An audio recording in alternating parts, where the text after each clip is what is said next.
오늘 우리가 함께 나누실 귀한 말씀은 역대하 8장 1절부터 10절 말씀입니다. 역대하 8장 1절부터 10절 말씀입니다. 우리도 함께 한 목소리로 읽도록 하겠습니다. 솔로몬이 여호와의 전과 자기의 궁궐을 20년 동안에 건축하기를 마치고 후람이 솔로몬에게 되돌려준 성읍들을 솔로몬이 건축하여 이스라엘 자손에게 거기에 거주하게 하니라. 하맛소바를 쳐서 점령하고 또 광야에서 다두모를 건축하고 하마드에서 모든 국고성들을 건축하고 또 윗 베토론과 아랫 베토론을 건축하되 성벽과 문과 문빗장이 있게 하여 견고한 성읍으로 만들고 또 발랏과 자기에게 있는 모든 국고성들과 모든 병거성들과 마병의 성들을 건축하고 솔로몬이 또 예루살렘과 레바논과 그가 다스리는 온 땅에 건축하고자 하던 것을 다 건축하니라.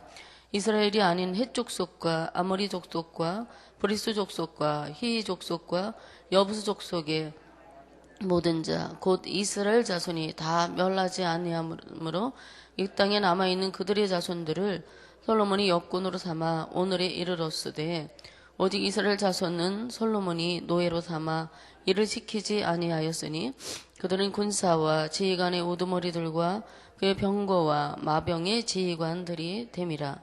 솔로몬 왕의 공장을 감독하는 자들이 250명이라. 그들이 백성을 다스렸더라. 아멘. 오늘 역대하 8장은 성전과 왕궁을 건축한 후에 솔로몬이 지혜롭게 이스라엘을 통치해서 부강한 나라를 이룬 여러 업적들에 대해서 기록하고 있습니다. 오늘 본절 1절과 본문의 1절과 2절에는 솔로몬이 여호와의 전과 자기의 궁궐을 20년 만에 건축하기를 마치고 또 성읍들을 건축했다라는 그런 내용이 나옵니다. 다시 한번 짚고 넘어가자면 예루살렘 성전은 7년 만에 완공이 되었고 그리고 궁궐은 솔로몬의 궁궐은 13년 만에 완공이 되었습니다. 이 두 건물을 짓는데 20여 년이 걸렸던 거죠. 솔로몬은 제2기간이 한 40년 동안이었는데 그 중에 20년을 성전 짓는데 그리고 자기 궁궐을 건축하는 데에 열정을 쏟았습니다. 고대 사회에서 건축하는 것과 어떤 무너진 것을 보수하는 것은 그렇게 쉬운 일은 아니었을 것입니다.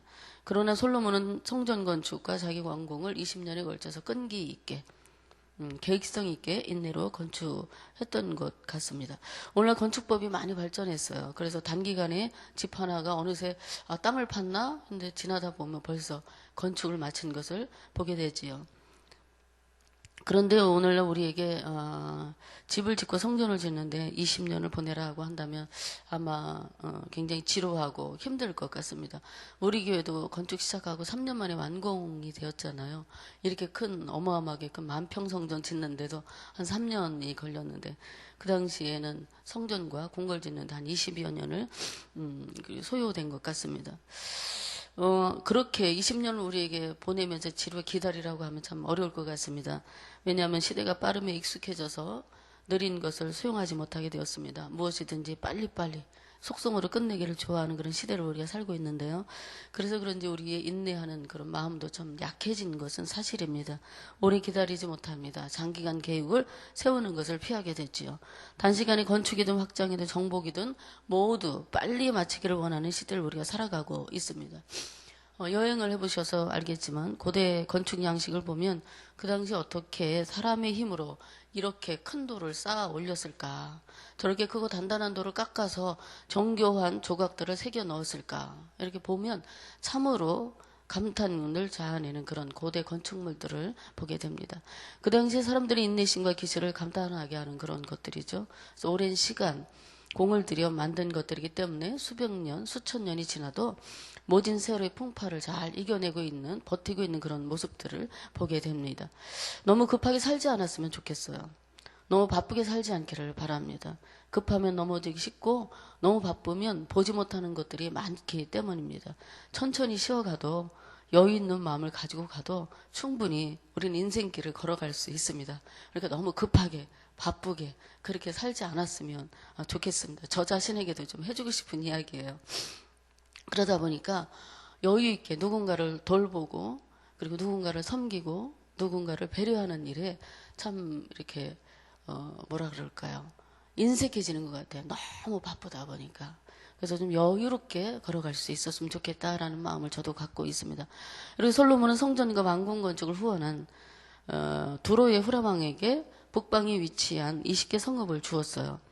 열왕기상 9장 11절 이렇게 쭉 읽어보니까 그 내용이 나오고 있더라고요. 그래서 왜냐하면 후람이 솔로몬에게 건축에 필요한 백향모, 잣나무, 금 같은 것을 아낌없이 솔로몬이 건축하는 일에 그렇게 좀 지원을 많이 하고 제공을 했습니다. 그래서 솔로몬이 이제 감사의 마음을 표현하느라고 그에게 이제 20개의 성읍을 후람에게 주었죠. 그랬더니 후람이 보니까 그 땅이 눈에 들어오지 않는 거예요. 솔로몬에게 그 땅을 받았는데, 그래서 솔로몬이 그 성을 보니까 보잘것없는 땅 같아. 그래서 가불이라고 합니다. 그래서 무가치한 땅이라고 부르면서 솔로몬에게 그냥 되돌려 주었어요. 그래서 솔로몬은 그런데 그것을 받아들고 그 성읍을 가치 있는 땅으로 살려내죠. 하나님이 주신 지혜로 솔로몬은 모든 곳에서 작은 가능성을 그대로 흘려보내지 않고 갈릴리 지역에 버려졌던 좀 황폐하고 보잘것없었던 이 20개의 성읍들을 잘 다시 건축하고 보수해서 사람이 살 만한 곳으로 변화시켜서 성읍의 그 주민들을 거주하게 했다라고 성경은 말씀하고 있습니다. 솔로몬은 하나님이 주신 지혜로 나라를 잘 다스리기도 했지만 건축에도 능했던 것 같아요. 배우지 않았음에도 불구하고 하나님이 주신 지혜로 참 건축도 이렇게 잘 감당했던 그런 모습을 보게 되는데, 우리 교회는 여기에 이 땅에 이 성수동에 52년 전에 이 척박한 땅에 세워졌습니다. 비가 오면 길이 질척거렸고요. 웅덩이가 여기저기 고여서 걸어다니기 힘들 만큼 아주 황폐한 그런 척박한 그런 땅이었습니다. 그리고 구석진 곳에 우리 교회가 있었어요. 그러나 우리의 믿음의 선배님들이 이 척박한 땅에서 작은 가능성을 보고 이곳에 교회를 세우고 인내의 소를 기도하며 복음을 전함으로 오늘날 우리가 이렇게 아름다운 성전에서 예배하며 하나님을 섬기고 있으니까 얼마나 감사하고 행복한 일인지 모르겠습니다. 이 축복은 누군가 작은 가능성을 보고 그곳에 하나님 나라의 미래를 두었기 때문입니다. 우리도 큰 것만 보려고 하지 아니하고 작은 가능성을 보려고 할 때에 그것을 향해 도전하는 눈과 그리고 그것을 기회로 선용하는 그런 일들이 있게 될 줄로 믿습니다. 솔로몬은 적극적인 추진력으로 예루살렘과 레바논과 그가 다스리는 온 땅에 건축하고자 하던 것을 마음 먹은 것을 다 건축하였다라고 6절에 말씀하고 있습니다. 그리고 성전과 왕궁의 건축에만 그치지 아니하고 영토를 확장해 나갔습니다. 또한 국거성과 병거성과 마병의 성을 건축해서 외적의 침입에 수비를 위해서 튼튼하게 나라를 이렇게 그런 것들을 정비해 나간 것을 보게 됐지요. 국거성은 저장의 성이라는 뜻이에요. 그래서 흉년을 대비해서 풍년을 맞이했을 때 곡식을 다 거두어서 그곳에 저장을 해두고 흉년이 있어서 백성들이 어려울 때는 곡식을 또 풀어서 또 그 살림을 감당하는 그렇게 하는 저장고 같은 그런 역할을 했던 그런 성입니다. 솔로몬이 이러한 성을 건축함으로 재정적인 면에서 국가의 안정을 이룩하게 된 거죠. 그래서 마병의 성과 병거성을 또 지어서 기병들을 수용하기 위한 성으로 솔로몬은 효율적인 어떤 그런 국방 정책을 수립해 나갔던 것을 보게 됩니다. 많은 업적을 남겼으면 또 나름대로 부귀영화를 누리며 안일하게 살자고 할 수도 있었을 텐데 이때까지만 해도 그는 나라를 확장하는 일과 국가 살림을 돌보고 국민의 안정을 위해서 성실하게 나라의 통치자로서 자세를 잃지 않으려고 그렇게 애썼던 모습을 보게 됩니다. 우리나라도 이제 새로운 대통령이 새 정부를 이끌어가고 있습니다. 그가 그리스도인은 아니지만 하나님께서 지혜를 부어주시기를 우리는 기도해야 할 것입니다. 솔로몬과 같이 국민의 안정과 유익을 위해서 부지런히 국정을 살피고 그리고 움직이는 그런 대통령이 되었으면 좋겠습니다. 무너져가는 것과 무가치한 것의 가치를 살려내고 세워주는 좋은 대통령으로 임기 동안 큰 역사를 이루기를 위해 하나님께 기도해 주시기를 바랍니다. 위정자들과 권세자들을 세우신 이가 바로 하나님이세요. 그렇기 때문에 우리가 그들을 위해 기도해야 될 책임이 우리에게는 있습니다. 그러므로 위정자들을 위해 권세자들을 위해서 부지런히 기도해서 나라가 안정 안정되고 평안하고 국방이 튼튼해지기를 위해서 우리가 기도해야 되는 그런 그리스도인으로서의 책임이 있음을 하면 좋겠습니다. 우리나라가 부강하고 행복하고 평화로운 나라가 되어야 다음 세대들에게, 우리 후손들에게 미래가 있는 것입니다. 솔로몬도 하나님이 세우신 나라이기에 미래를 위해 부지런히 국정을 살폈을 것이라고 여겨집니다. 솔로몬과 같은 지혜로운 사람이 많이 배출되고 세워지는 대한민국이 되고 우리나라 교회들이 되기를 간절히 소망합니다. 솔로몬은 또한 7절부터 10절에 보니까요, 전에 이스라엘이 다 멸하지 못하고 남겨두었던 가나안 족속들을 성전과 궁궐 건축 사업에 동원했습니다. 그들 역군, 즉 노예로 삼은 거예요. 그들의 노동력이 강조된 이유는 솔로몬의 건축 사업이 오랫동안 지속되었기도 하지만 그들이 이스라엘에게 종로로 타게 된 근본적인 원인이 있더라고요. 창세기 9장 25절 말씀에 보면 그 기록된 것을 보니까 노아를 통하여 주셨던 예언이 성취된 거라는 거죠. 창세기 9장 25절 말씀을 제가 읽어드리겠습니다. 가나안은 저주를 받아 그의 형제들의 종들의 종이 되기를 원하노라. 이런 말씀이 기록이 되어 있습니다. 왜냐하면 함의 후손 중에 가나안이 이런 저주를 받게 된 이유는 노아가 방주에서 나왔어요. 그리고 이제 농사를 짓게 됐어요. 그리고 포도나무를 심었습니다. 그리고 포도 열매를 거둔 후에 포도 열매를 가지고 포도주를 담갔습니다. 그리고 그 포도주를 마시고 취해서 장막에 들어가 벌거벗고 누워 잠이 드는 거예요. 더우니까 이제 뭐 그 포도주를 먹으면 열이 났겠죠. 그래서 너무 더우니까 벌거벗고 누워서 잠이 들었네요. 그래서 술을 마시면 왜 이성을 잃어버린다고 하잖아요. 자기가 있는 곳이 집인지 밖인지 모르고 길바닥에서 누워 자는 그런 사람들을 우리가 많이 보게 됩니다. 그런 해프닝이 벌어진 거예요. 그런데 가나안의 아버지 함이, 그러니까 노아의 작은 아들이 무심코 장막에 들어갔다가 아버지가 벌거벗고 누워서 자는 모습을 보게 된 거예요. 그러니까 놀라서 밖으로 뛰어나가서 그의 형제들을 불러서 막 알렸어요. 야, 아버지가 술에 취해 벌거벗고 누워서 산다. 웬일인지 모르겠다. 노망 들었나 보다. 이렇게 호들갑을 떨었던 것 같아요. 그러나 그 형제 셈과 야벳은 아버지 옷을 자기들의 어깨에 걸쳐매고 뒷걸음질을 쳐서 아버지 장막에 들어갑니다. 그리고 아버지의 벌거벗은 하체를 덮어주고, 그리고 아버지의 그 수치스러운 모습을 보지 않았어요. 근데 이제 술이 깬 노아가 그러한 사실을 다 알게 됐습니다. 그 가나안의 아버지, 그러니까 이제 함을 향해, 그 작은 아들을 향해 가나안이 저주를 하는 거예요. 가나안은 저주를 받아 그 형제들이 종의 종이 되기를 원하노라. 세상에 자기가 잘못해서 아들에게 수치를 당하고 그것을 보고 말한 아들에게 저주를 내리는 거예요. 우리가 볼 때는 도저히 이해가 되지 않는 모습들이잖아요. 그러나 이것은 자기 부모에 대한 경외심을 깨우쳐주고 제 심각성을 이스라엘에게 알리기 위해서 하나님이 이런 가혹한 형벌을 내리셨다라고 성경은 말씀하고 있는 것을 보게 됩니다. 하나님이 실수하지 아니하시는 분입니다. 실언도 하지 아니하십니다. 오늘날 우리도 하나님 앞에서 살아가면서 말에 많은 실수가 있고 행동에 허물도 셀 수 없이 많습니다. 그럼에도 불구하고 긍휼과 자비하심으로 나를 지켜주시고 품어주시고 오래 참아주시고 회개하게 하시고 변함없이 사랑하시는 것은 참 은혜라고 생각합니다. 예수님의 피값으로 사신 생명이기에 예수님이 아껴보시는 것이죠. 그렇다고 우리가 마음 놓아서는 안 될 것입니다. 제 종로로 타지 않으려면 늘 하나님을 경외하는 마음을 가져야 합니다.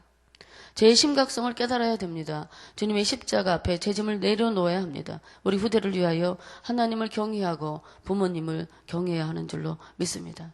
또한 솔로몬은 이스라엘 백성들은 군사와 그들을 부리는 지휘관이 되게 했습니다.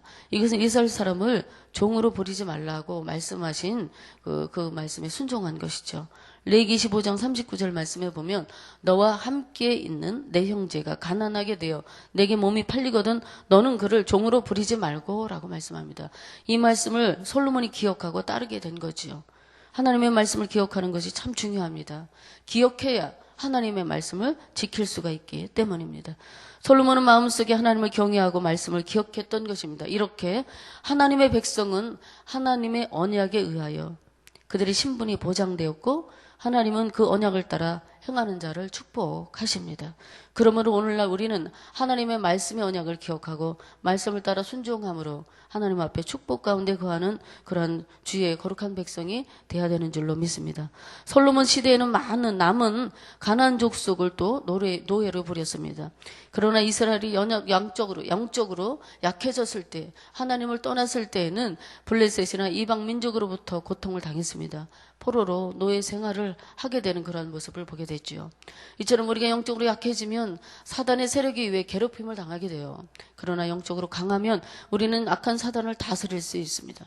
영적으로 능력을 갖추고 말씀과 기도로 무장하여 사탄을 굴복시키는 저와 성도님들 되어지기를 간절히 바랍니다.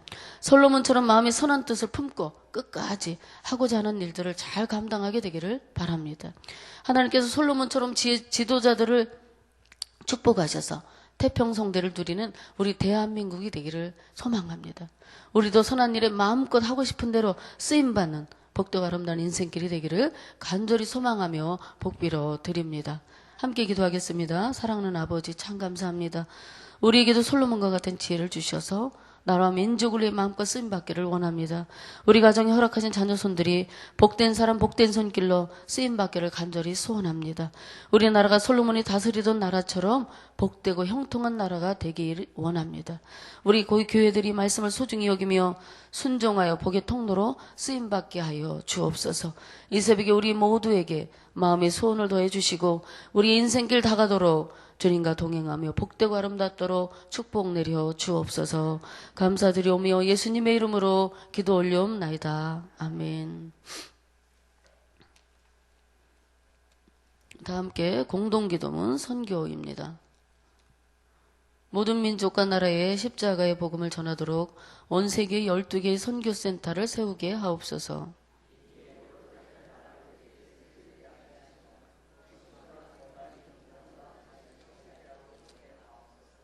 성경에 기록된 약속대로 주님께서 다시 오실 때까지 이 아름다운 발걸음이 강물처럼 들불처럼 이어지게 하시고 어디든 순종하며 나가는 선교 공동체이게 하옵소서. 한 사람을 사랑하고 찾으시는 하늘아버지의 마음이게 하옵소서. 아멘. 주기도문 하시겠습니다. 하늘에 계신 우리의 아버지, 아버지의 이름을 거룩하게 하시며 아버지의 나라가 오게 하시며 아버지의 뜻이 하늘에서와 같이 땅에서도 이루어지게 하소서. 오늘 우리에게 일용할 양식을 주시고 우리가 우리에게 잘못한 사람을 용서하여 준 것 같이 우리 죄를 용서하여 주시고 우리를 시험에 빠지지 않게 하시고 악에서 구하소서. 나라와 권능과 영광이 영원히 아버지의 것입니다. 아멘. 함께 우리 나누실 공동기도 제목입니다. 지금 들은 말씀이 내 삶으로 이어지게 하옵소서. 각 교구의 대신방을 통해 각 가정에 하나님의 은혜와 회복이 임하게 하옵소서. 성경 2000 통독, 전교인 성경 필사, 말씀 묵상에 동참하여 말씀의 은혜를 누리게 하소서. 담임 목사님의 영혼육을 강건하게 하시고 미국에서의 사역 감당 잘하게 돌아오시게 기도해 주시기 바랍니다. 국내 선교를 준비 중인 싱크와 해외 선교를 준비 중인 중국, 일본 의뢰 선교부에 하나님의 은혜가 충만하게 하소서. 또 VIP 초청주의를 준비하는 교구를 통해 한 영혼이 주님께로 돌아오는 큰 은혜가 있게 하옵소서. 이 기도 제목과 가지고 오신 기도 들으신 후에 자유롭게 삶의 자리로 나가도록 하겠습니다. 아버지 감사합니다. 오늘도 주의